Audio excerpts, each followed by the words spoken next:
After fighting your way up the evil wizard Illidor's tower, your party braces itself for its biggest fight yet. The smell of alchemical concoction singes the hairs in your nose. The hair on the back of your neck stands up. There's strong magic in the air. You fling the heavy door open, expecting a magic missile to hit. As the party files in and takes their positions, you're all surprised by what you see.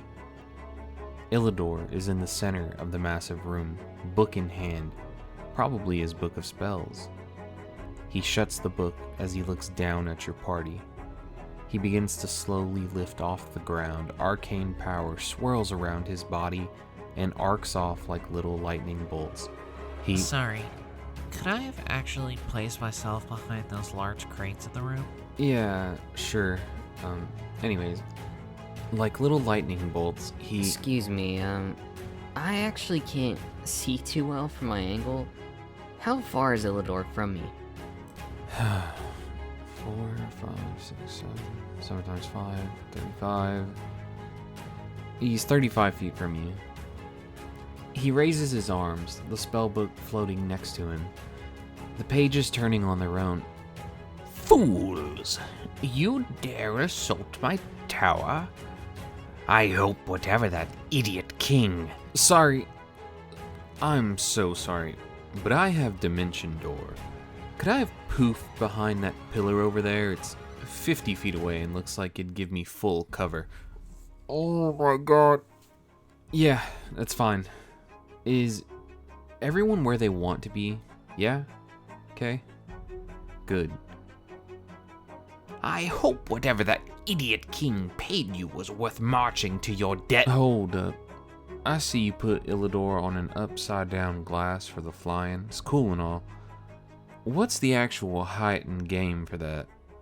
Just roll for initiative. Welcome to this episode of the podcast. I hope the intro was able to kind of illustrate what we'll be talking about today, and that is theater of the mind versus visual aids. Well, typically in the community, when we talk about theater of the mind or visual aids, we're usually referring to combat. Theater of the mind is pretty self-explanatory. It means using your imagination to visualize the encounter.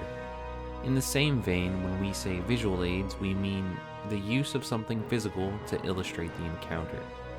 This can be done with graph paper, some type of grid, terrain builds, virtual tabletops, and basically anything that isn't just the use of your imagination. I've also seen others extrapolate this out to just visual aids in general. That includes character minis and props.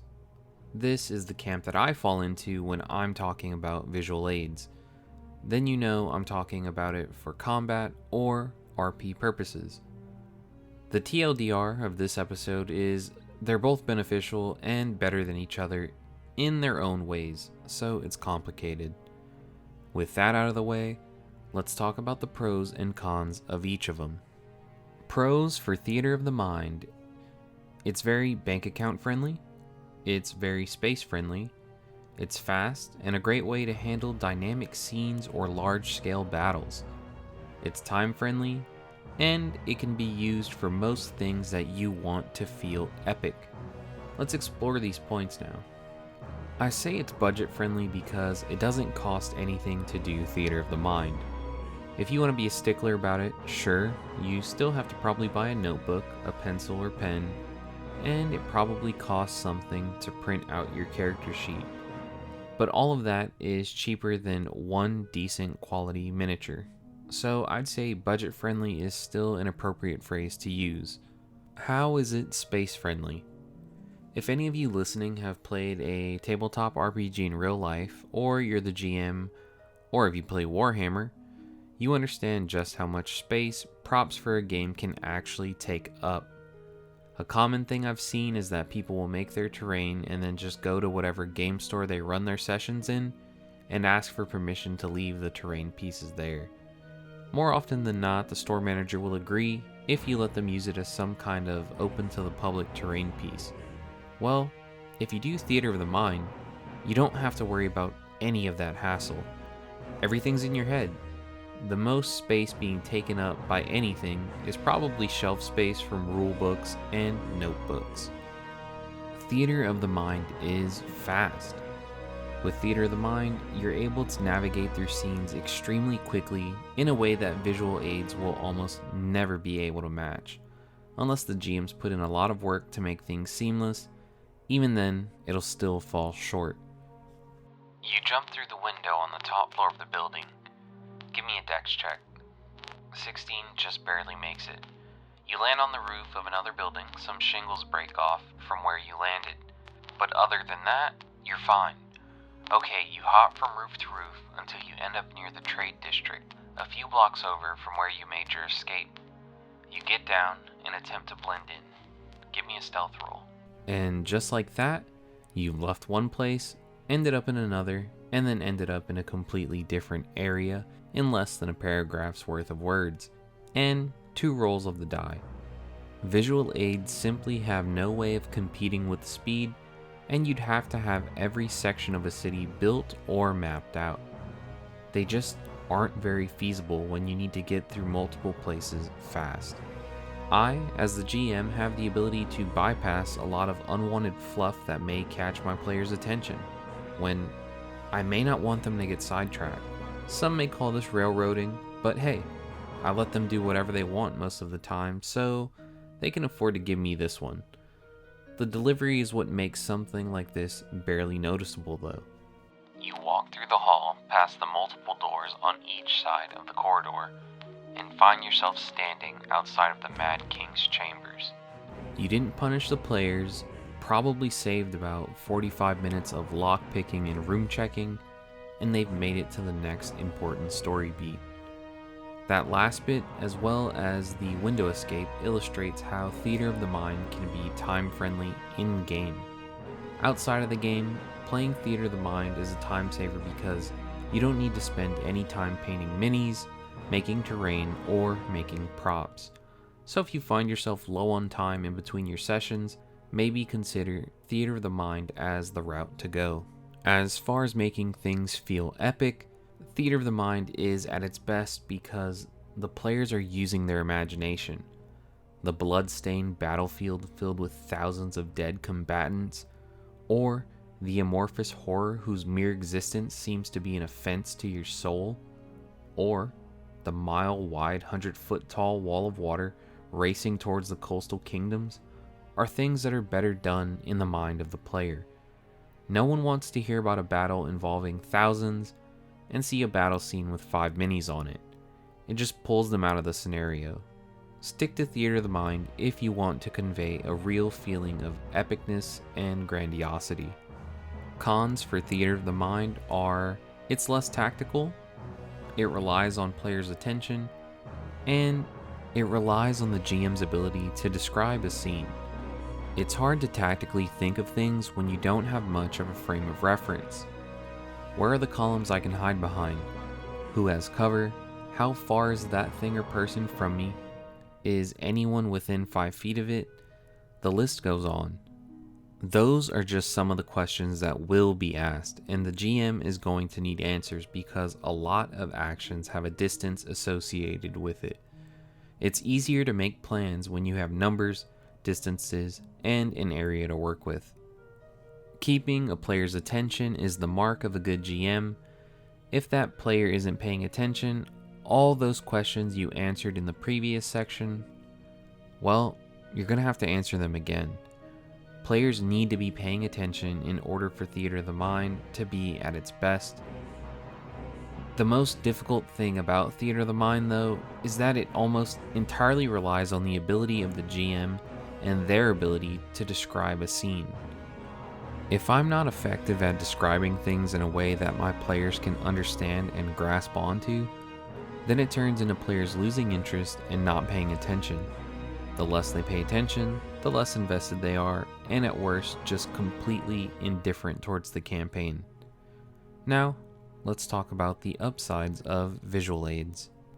Some pros for visual aids are it's more tactical, it helps with immersion, and in general, it's fun. So, with visual aids, you have tangible things to look at, whether it's a grid, dungeon drawn on graph paper, or a physical terrain set piece. Players will naturally begin to think more tactically whenever they have these things in front of them. If you have a map and there's a crate, column, or some other kind of obstruction, a question you're probably going to hear a lot is, does this give me cover? Well, if it looks like it does, then players will assume it does, or at the very least be curious about it.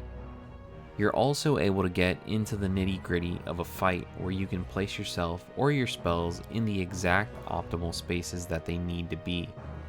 There's no chance for confusion in regards to positioning with visual aids, an issue which may rear its ugly nose from time to time with theater of the mind. Visual aids can also take some of the pressure off when it comes to tracking things. If we're in combat and you're poisoned, I could just put on one of those plastic rings used to seal up Sprite bottles and put that on your mini. It's a quick indicator to show a status effect on a particular character. Like I said earlier, when I say visual aids, I mean stuff for inside or outside of combat. In my opinion, visual aids work best when used outside of a combat situation. Sure, it's fun to prepare and then execute the perfect battle plan, but I've seen more faces light up when I pull out a handmade ancient map, some handwritten note, or some fake gold doubloons. Players love props. It gives them something to hold and reference for later, and it takes the pressure off of the GM. If I give you a physical copy of the riddle that you need to solve, that's one less thing I need to keep track of or have to reference later on down the line. I just need to remember the answer to it. Easy. Last but not least, it's just fun in general and cool to look at. You start a boss fight, and then boom, you have a terrain piece of the boss's domain, and your own personal minis that you brought are there fighting this boss creature, which probably has its own mini.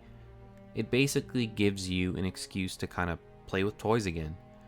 Visual aids are practically a separate hobby of their own, whether that be terrain building or miniature painting. It's basically one hobby that just happens to benefit another. I personally enjoy painting minis and building dioramas whenever I have the time to do it, and I'm not alone on that. There are plenty of YouTube channels you can find of people just building and painting visual aids for roleplay. Some of the biggest cons for visual aids are that it's slower and it takes time, space, and money. Since visual aids tend to make players think more tactically, as a byproduct, it'll slow down everything. It takes time for them to run all the calculations in their head as they're counting squares, checking distance, and familiarizing themselves with the scene.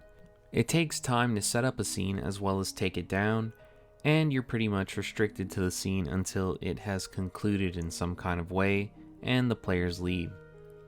Turns that can take a minute in theater of the mind may take 3 minutes or more when visual aids are introduced. If you're making the props, it takes time. Once the props are made, then it takes up space at your house, and if you don't want to use up any of your time doing something like paint a detailed miniature, well, then it takes money. Sometimes you can't justify those prices either. Of course, there are cheaper alternatives to all this stuff, but for the sake of the argument, I'm assuming you're using an elf warrior to represent your elf warrior rather than a Lego man or a Monopoly piece. Epic battles can still be epic. The countless deaths can happen off screen, and then we zoom into your specific party's fight with one of the generals. If the situation just requires a skill check, you don't need a visual aid. That random encounter you rolled while they traveled doesn't need a map or minis either. Try to save those things for the big and impactful stuff. The boss fights or the benchmarks in your campaign story are a few places where that visual aid will really shine and bring some happiness. At the end of the day, it's all about where you want to load or offload some of the work that you're doing as a GM. Each GM is different, but with practice you'll be able to weave both of these schools of thought into the beautiful tapestry that is your tabletop game. That concludes this episode of the podcast. I hope you enjoyed the episode. If you enjoyed it, then like, subscribe, and share the podcast with your friends. This is Myths, History, and D&D, and I hope you tune in next time.